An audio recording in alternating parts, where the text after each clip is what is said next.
So what we have discovered in 30 years of research, there's 6 main time zones that people live in. 2 focus on the past, 2 on the present, and 2 on the future. The people who focus on the past either remember all the good old times, successes, happy birthdays, nostalgia. These are the people who keep the family record, the family books, who have the family rituals. There are other people who focus only on regret, only on failure, only on all the things that went wrong. So we call those focus past positive or past negative. There are 2 ways to be present-oriented. The most obvious is to be hedonistic, that you live for pleasure and you avoid pain. You seek novelty, you seek sensation. There are other people who are present-oriented because they say, it doesn't pay to plan. My life is fated. Fated by my religion, fated by my poverty, fated by the conditions that I'm living under. Most of us are here because we are future-oriented, that we have learned to work rather than play, to resist temptation. But there's another way to be future-oriented. Depending on your religion, life begins after the death of the mortal body. To be future-oriented, you have to trust that when you make a decision about the future, it's going to carry out. If you have great inflation, you don't put money in the bank because you can't trust the future. If there's instability in your family, adults can't keep their promises to you. The closer you are to the equator, the more present-oriented you are. The more you're in an environment where climate doesn't change, it gives you a set of imagining sameness rather than change. Protestants everywhere have higher gross national product than Catholic countries, in part because of the Protestant ethic, because of the notion that you work hard to succeed, to demonstrate that you are God's chosen people. My family comes from Sicily, and in Italy there is a political movement called La Liga to cut Italy in half, to have North Italy and South Italy, cut it just below Tuscany. The people in the North say, we do all the work. The people in the South are lazy. They're like children. They want to have babies, have 3-hour dinners, etc. People in the South say, they're not Italian, they're German and Austrian. They eat yogurt instead of pasta. They take their lunch in a paper bag. And in the recent election, the Liga got 14% of the national vote. It turns out it is accurate. We've done research to say people in the North tend to be, on a scale much more future-oriented. People in the South tend to be more past-oriented or present hedonistic. And so my family is Sicilian, and I come from Sicily. I go back every year. I start an educational foundation. We send high school kids to college and set up computer labs.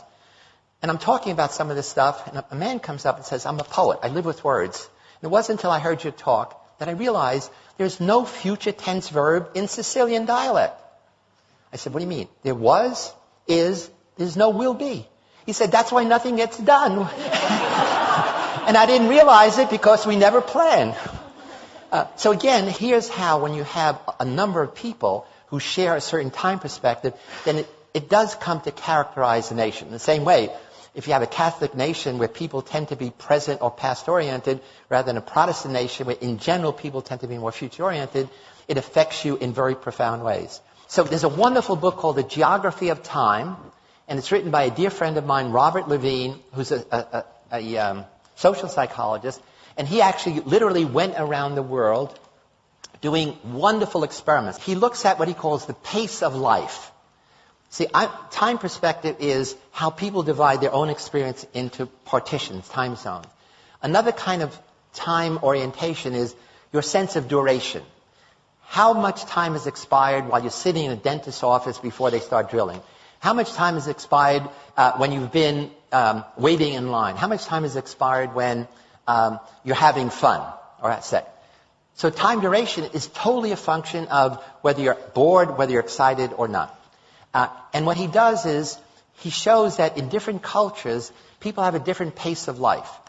And you do this very simply. You sit in a cafe and you mark off 100 meters, and as people pass, you start a stopwatch. And you see how fast people walk. You go to a post office, and on a piece of paper you say, I'd like, 3 pounds of this postage or 10 euros, and you see how long it takes. So he has a bunch of these measures, and it turns out you can identify cultures as different pace of life, and now cities. And he shows in America, you can rank 60 cities according high pace of life and low pace of life. And the ones that have the highest pace of life, men have the most coronary problems. That is, this becomes part of your whole way of life. We all begin life as present hedonists. All of us. I mean, at the breast, at the bottle, we want pleasure, we want to avoid pain. And one of the things that families do, and especially school, my sense is the purpose of schooling is to take present-oriented little beasts and make them more future-oriented. In some cultures, make them more past-oriented. In America, a child drops out of school every 9 seconds. This is worse for kids from a minority background, and it's worse for boys than girls. There's actually a disaster recipe developing among boys in America, literally dropping out of high school, college, and it's not simply poor performance. One of the problems is, a recent study shows that by the time a boy is 21, he has spent at least 10,000 hours playing video games alone. Probably more watching pornography alone. And you put that together, it means, A, they haven't learned social skills, emotional, social intelligence, but also it means that they live in a world that they create. They're playing Warcraft, they're playing these other games, which is exciting. In fact, I just heard the other day that these game companies are now going to develop 3D games so that the world will be all around you.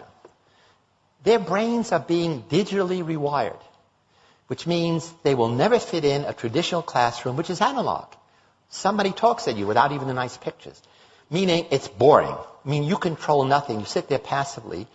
And if you want to change the curriculum, I understand the traditionalists here say we got to go back to reading, writing, arithmetic. Disaster. These kids will never fit into that. They have to be in a situation where they are controlling something, and school is set up, you control nothing. You're passive. School is all about learning, delay of gratification, literally endlessly. All addictions are addictions of present hedonism. Food, sex, drugs, gambling, etc.